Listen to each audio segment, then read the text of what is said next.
श्रद्धावृद्धिदायिन्यै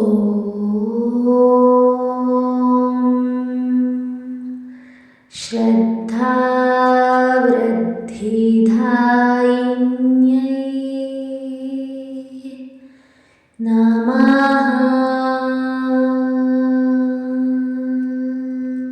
ಜೀವನಕ್ಕೆ ಸರಸ್ವತಿ ಅನುಗ್ರಹನೂ ಬೇಕು, ಲಕ್ಷ್ಮಿ ಅನುಗ್ರಹ ಕೂಡ ಬೇಕು. ಸರಸ್ವತಿ ಮತ್ತು ಲಕ್ಷ್ಮಿ ಅನುಗ್ರಹಕ್ಕಾಗಿ ಈ ದಿನ ಕೇಳಲೇಬೇಕಾದಂತಹ ಒಂದು ಕಥೆಯನ್ನು ಮತ್ತು ಮಂತ್ರಗಳನ್ನು ನಾನು ಈ ವಿಡಿಯೋದಲ್ಲಿ ತಿಳಿಸಲಿದ್ದೇನೆ. ಮನೆಯಲ್ಲಿ ತುಂಬ ಕಷ್ಟ ಇದೆ, ತುಂಬ ಬಡತನ ಇದೆ, ಮಕ್ಕಳು ಕೂಡ ಸರಿಯಾಗಿ ಓದ್ತಾ ಇಲ್ಲ, ವಿದ್ಯಾಭ್ಯಾಸ ಮಾಡ್ತಾ ಇಲ್ಲ, ಹೇಳಿದ ಮಾತು ಕೇಳ್ತಾ ಇಲ್ಲ ಅನ್ನೋ ಪರಿಸ್ಥಿತಿಯು ಕೂಡ ಸುಧಾರಿಸುತ್ತೆ ಈ ಮಂತ್ರ ಮತ್ತು ಕಥೆಯನ್ನು ಕೇಳೋದ್ರಿಂದ. ಹಾಗಾಗಿ ವಿಡಿಯೋ ಮತ್ತು ಕಥೆಯನ್ನು ಪೂರ್ಣ ಪ್ರಮಾಣವಾಗಿ ಪಾರಾಯಣ ಮಾಡಿ. ನಿಮ್ಮ ಇಷ್ಟಾರ್ಥಗಳು ಖಂಡಿತ ಸಫಲವಾಗುತ್ತೆ. ತಡ ಮಾಡೋದು ಬೇಡ, ಈಗ ಕಥೆಯನ್ನು ಶುರು ಮಾಡೋಣ. ಒಂದು ಕಾಲದಲ್ಲಿ ಒಂದು ಹಳ್ಳಿಯಲ್ಲಿ ಮಧುರ ಎಂಬಂತಹ ಹುಡುಗಿ ಇರ್ತಾಳೆ. ಅವಳು ಓದುವುದಕ್ಕೂ ಮತ್ತು ಯಾವುದೇ ರೀತಿಯ ಕಲೆಯಲ್ಲಿಯೂ ಕೂಡ ಆಸಕ್ತಿಯನ್ನು ಹೊಂದಿರ್ತಾಳೆ. ಆದರೆ ಅವರ ಮನೆಯಲ್ಲಿ ಆರ್ಥಿಕ ಪರಿಸ್ಥಿತಿ ಚೆನ್ನಾಗಿರಲ್ಲ, ಅನುಕೂಲತೆ ಇರೋದಿಲ್ಲ. ಅವಳು ಮನೆ ಕೆಲಸಗಳಲ್ಲಿ ತೊಡಗಿರುತ್ತಾ ವಿದ್ಯಾಭ್ಯಾಸವನ್ನು ಮಾಡೋದ್ರಲ್ಲೂ ಕೂಡ ವಿಫಲವಾಗಿರ್ತಾಳೆ. ಒಂದು ದಿನ ಅವಳು ಹಳ್ಳಿಯ ಮಹಾದೇವಿಯ ದೇವಸ್ಥಾನಕ್ಕೆ ಹೋಗಿರ್ತಾಳೆ. ಅಲ್ಲಿ ಮಂತ್ರೋಪದೇಶವನ್ನು ಮಾಡೋದನ್ನು ನೋಡ್ತಾಳೆ. ಹಾಗೆ ಅವಳು ಹೇಳ್ತಾಳೆ, ಬುದ್ಧಿ ಜ್ಞಾನ ಸಮೃದ್ಧಿ ಪಡೆಯೋದಕ್ಕೆ ಲಕ್ಷ್ಮೀ ದೇವಿಯ ಮತ್ತು ಸರಸ್ವತಿಯ ಅನುಗ್ರಹಕ್ಕಾಗಿ ಏನು ಮಾಡಬೇಕು ಅಂತ ಅಲ್ಲಿರುವಂತಹ ಹಿರಿಯರನ್ನು ಕೇಳ್ತಾಳೆ. ಆಗ ಅವರು ಹೇಳ್ತಾರೆ, ಮಧುರ, ಬುದ್ಧಿ ಜ್ಞಾನ ಮತ್ತು ಸಮೃದ್ಧಿಯನ್ನು ಪಡೆಯೋಕೆ ದೇವಿ ಸರಸ್ವತಿ ಮತ್ತು ದೇವಿ ಲಕ್ಷ್ಮಿಯನ್ನು ಧ್ಯಾನಿಸಿ ಶುದ್ಧ ಮನಸ್ಸಿನಿಂದ ಪುಣ್ಯ ಮಂತ್ರಗಳನ್ನು ಜಪಿಸಬೇಕು ಅಂತ ಹೇಳ್ತಾರೆ. ಅವಳು ಅವರ ಮಾತಿನಂತೆ ಪ್ರತಿದಿನವೂ ಆ ಪುಣ್ಯ ಮಂತ್ರಗಳನ್ನು ಜಪಿಸೋದಕ್ಕೆ ಶುರು ಮಾಡ್ತಾಳೆ. ಬೆಳಿಗ್ಗೆ ಸ್ನಾನವನ್ನು ಮಾಡಿ ನಂತರ ದೇವಾಲಯಕ್ಕೆ ಹೋಗಿ ಸರಸ್ವತಿ ಗಾಯತ್ರಿ ಮಂತ್ರವನ್ನು 108 ಬಾರಿ ಜಪಿಸ್ತಾಳೆ. ಅಂದರೆ ಸರಸ್ವತಿ ಮಂತ್ರಗಳನ್ನು ಜಪಿಸೋದ್ರಿಂದ ವಿದ್ಯೆ ಮತ್ತು ಸೃಜನಶೀಲತೆ ಹೆಚ್ಚಾಗೋದಕ್ಕೆ. ನಂತರ ಲಕ್ಷ್ಮೀ ದೇವಿಯ ಶ್ರೀ ಲಕ್ಷ್ಮೀ ಮಂತ್ರವನ್ನು ಕೂಡ 108 ಬಾರಿ ಜಪಿಸ್ತಾಳೆ. ಯಾಕೆಂದರೆ ಅವಳ ಮನೆಯ ಆರ್ಥಿಕ ಅಭಿವೃದ್ಧಿಗಾಗಿ ಮತ್ತು ಸಮೃದ್ಧಿಗಾಗಿ ಮತ್ತು ಶ್ರದ್ಧೆಗಾಗಿ ಜಪಿಸ್ತಾಳೆ. ಈ ರೀತಿಯಾಗಿ ಅವಳು ಸರಸ್ವತಿ ದೇವಿ ಮತ್ತು ಲಕ್ಷ್ಮೀ ದೇವಿಯರನ್ನು ಉಪಾಸನೆ ಮಾಡೋದಕ್ಕೆ ಶುರು ಮಾಡ್ತಾಳೆ. ಅವಳ ಕೆಲವೇ ತಿಂಗಳ ಈ ಧ್ಯಾನದಲ್ಲಿ, ಈ ವ್ರತದಲ್ಲಿ ಅವಳ ಮನಸ್ಸು ಶಾಂತಿಯುತವಾಗುತ್ತೆ, ನೆನಪು ಹೆಚ್ಚಿಸುತ್ತೆ, ಓದಿನಲ್ಲಿಯೂ ಕೂಡ ಸೃಜನಶೀಲತೆಯು ಬಲವಾಗುತ್ತೆ, ಮನೆಯಲ್ಲಿಯೂ ಸಮೃದ್ಧಿ ತುಂಬಿ ತುಳುಕತ್ತೆ. ಹಳ್ಳಿಯ ಜನರು ಅದನ್ನು ನೋಡಿದಾಗ ಹೇಳ್ತಾರೆ, ಅವರು ದೇವಿಯ ಅನುಗ್ರಹವೇ ಇದು ಅಂತ. ಅವಳಿಗೂ ಕೂಡ ಅದೇ ಅರಿವಾಗುತ್ತೆ. ಅಂದಿನಿಂದ ಹಳ್ಳಿಯ ಜನಕ್ಕೆಲ್ಲ ಅರ್ಥ ಆಗುತ್ತೆ, ಸರಸ್ವತಿ ದೇವಿಯು ವಿದ್ಯೆ, ಕಲೆ ಮತ್ತು ಜ್ಞಾನವನ್ನು ತನ್ನ ಆರಾಧನೆ ಮಾಡಿದವ್ರಿಗೆ ನೀಡ್ತಾಳೆ ಅಂತ. ಮತ್ತು ಸಂಪತ್ತು, ಶ್ರದ್ಧೆ, ಸೌಭಾಗ್ಯವನ್ನು ಲಕ್ಷ್ಮೀ ದೇವಿಯು ಕರುಣಿಸ್ತಾಳೆ ಅಂತ. ಎರಡಕ್ಕೂ ಕೂಡ ಶ್ರದ್ಧೆ ಇರಲೇಬೇಕು, ಆಯಿತಾ. ತದನಂತರ ಅವಳಿಗೆ ಅರಿವಾಗುತ್ತೆ, ಎರಡೂ ದೇವಿಯರು ಶ್ರದ್ಧೆಯೊಂದಿಗೆ ಪಠಿಸಿದಾಗ ಜೀವನದಲ್ಲಿ ಸಂಪೂರ್ಣವಾದಂತಹ ಯಶಸ್ಸು ಬರುತ್ತೆ ಅಂತ. ಹೀಗಾಗಿ ಅವಳು ಜೀವನದಲ್ಲಿ ಉನ್ನತಿಯನ್ನು ಸಾಧಿಸ್ತಾಳೆ. ಈ ಕಥೆಯನ್ನು ಕೇಳಿ ಆಯಿತು. ಇನ್ನು ಸರಸ್ವತಿ ಮಂತ್ರ ಮತ್ತು ಲಕ್ಷ್ಮೀ ಮಂತ್ರಗಳನ್ನು ಉಪಾಸನೆ ಮಾಡೋಣ. ಈ ಮಂತ್ರಗಳನ್ನು ಶುದ್ಧವಾದಂತಹ ವಸ್ತ್ರವನ್ನು ಧರಿಸಿ ಶುದ್ಧವಾದಂತಹ ಮನಸ್ಸಿನಿಂದ ಶುಭ ಮುಹೂರ್ತದಲ್ಲಿ ಪ್ರಾರಂಭ ಮಾಡಬೇಕು. ಬೆಳಗ್ಗೆ ಅಥವಾ ಸೂರ್ಯೋದಯದ ಸಮಯದಲ್ಲಿ ಹೆಚ್ಚು ಅನುಕೂಲವಾಗಿರುತ್ತೆ. ಶುಕ್ರವಾರ ಪಠಿಸಿದರೆ ಇನ್ನೂ ಒಳ್ಳೆಯದು. ಇದನ್ನು 108 ಬಾರಿ ಅಥವಾ 108ರಂತೆ 3 ಬಾರಿ ಶ್ರದ್ಧೆಯಿಂದ ಜಪಿಸಬೇಕು. ಧ್ಯಾನ, ಪ್ರಾರ್ಥನೆ, ಭಕ್ತಿಯೊಂದಿಗೆ ಜಪಿಸಿದಾಗ ಮಾತ್ರ ಪೂರ್ಣವಾದಂತಹ ಫಲ ದೊರೆಯುತ್ತೆ ಅಂತ ಹೇಳಬಹುದು.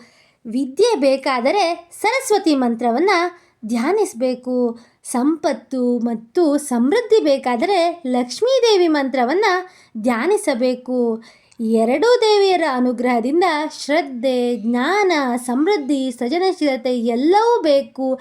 ಎಲ್ಲದರಲ್ಲಿಯೂ ನಾವು ಉತ್ತಮರೆನಿಸಿಕೊಳ್ಳಬೇಕು ಅಂದರೆ ಲಕ್ಷ್ಮೀ ಮತ್ತು ಸರಸ್ವತಿ ದೇವಿಯರ ಮಂತ್ರಗಳನ್ನು ಪಾರಾಯಣ ಮಾಡಬೇಕು. ತಡ ಮಾಡೋದು ಬೇಡ. ಈಗ ಮಂತ್ರಗಳನ್ನು ನೋಡೋಣ.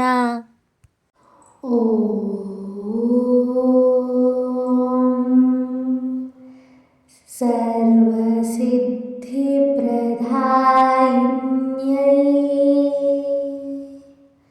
ನಮಃ.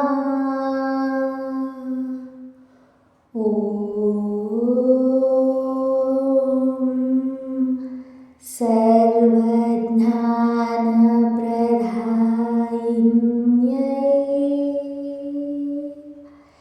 ನಮಃ.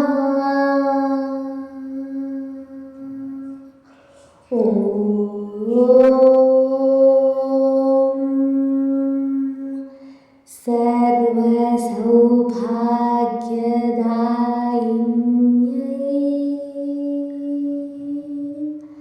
ನಮಃ.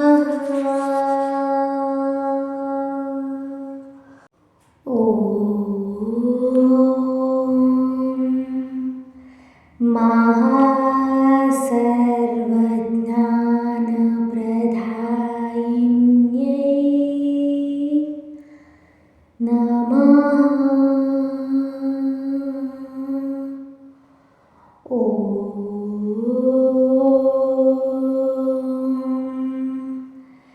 ಮಹಾಸರ್ವಸೌಭಾಗ್ಯದಾಯಿನ್ಯೈ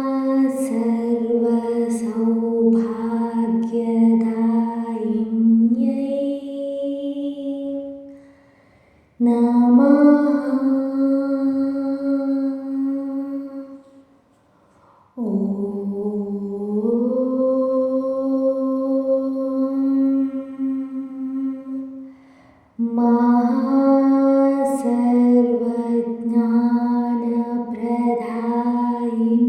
ಮಹಾಸರ್ವಜ್ಞಾನಪ್ರದಾಯಿನ್ಯೈ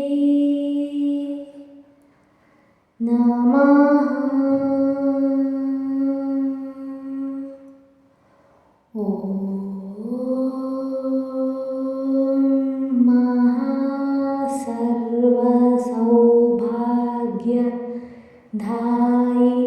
ಮಹಾಸರ್ವಸೌಭಾಗ್ಯದಾಯಿನ್ಯೈ ನಮಃ.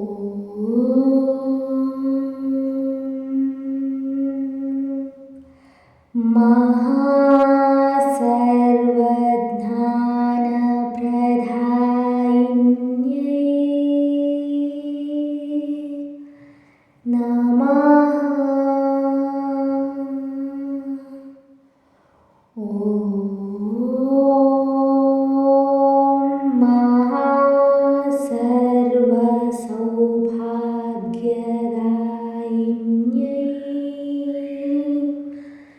ಮಹಾಸರ್ವಸೌಭಾಗ್ಯದಾಯಿನ್ಯೈ ನಮಃ.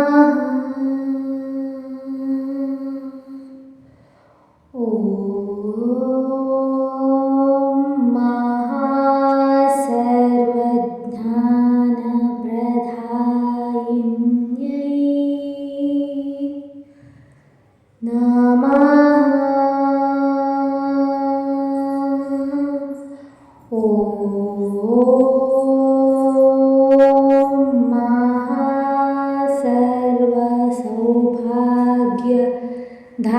ಮಹಾಸರ್ವಸೌಭಾಗ್ಯದಾಯಿನ್ಯೈ ನಮಃ.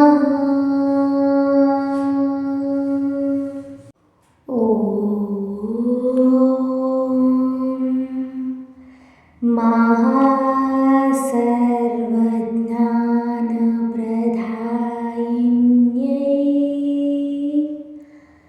ನಮಃ.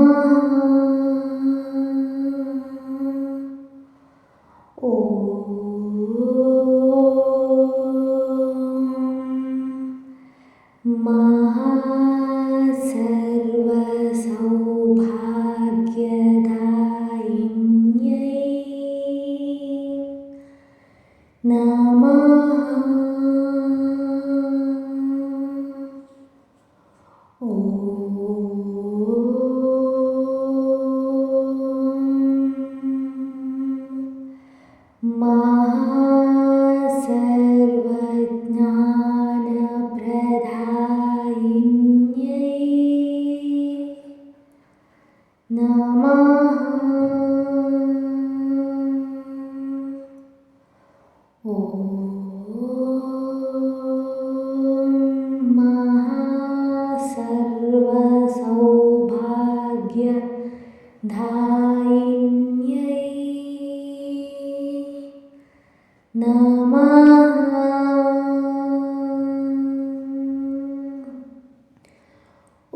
महासर्वज्ञानप्रदायिन्यै नमः। ॐ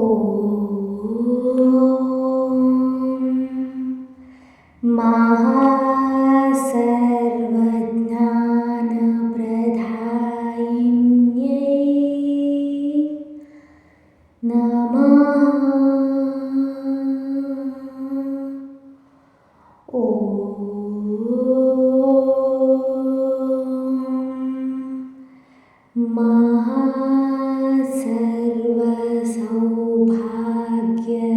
महासर्वसौभाग्यदायिन्यै नमः।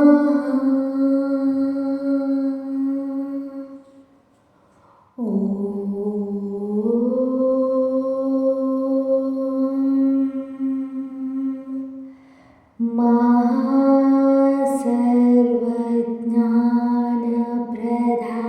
महासर्वज्ञानप्रदायिन्यै नमः।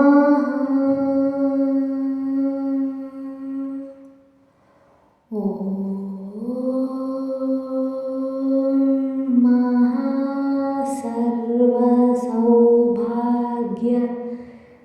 महासर्वसौभाग्यदायिन्यै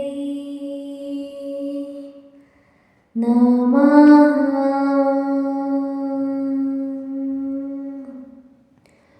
ॐ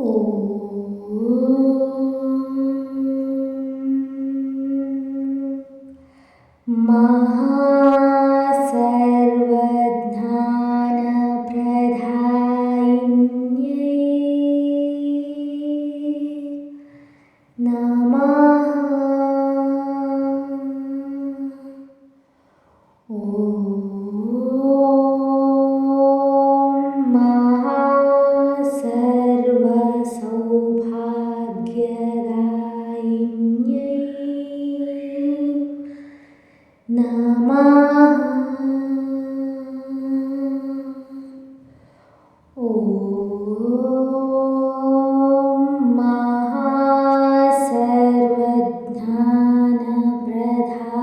महासर्वज्ञानप्रदायिन्यै नमः। ॐ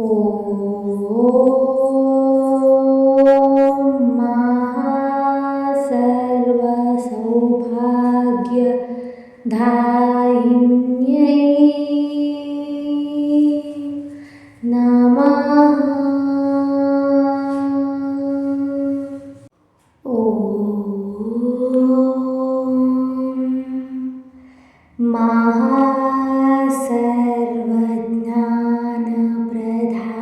महासर्वज्ञानप्रदायिन्यै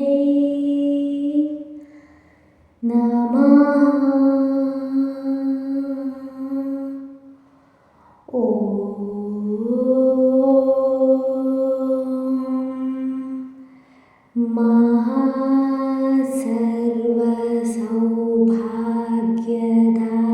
महासर्वसौभाग्यदायिन्यै नमः।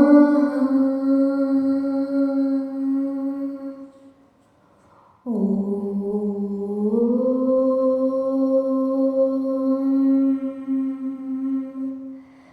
महासर्वज्ञानप्रदायिन्यै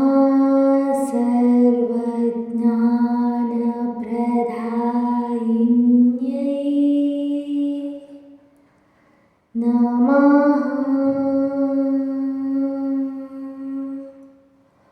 ॐ महासर्वसौभाग्यदायिन्यै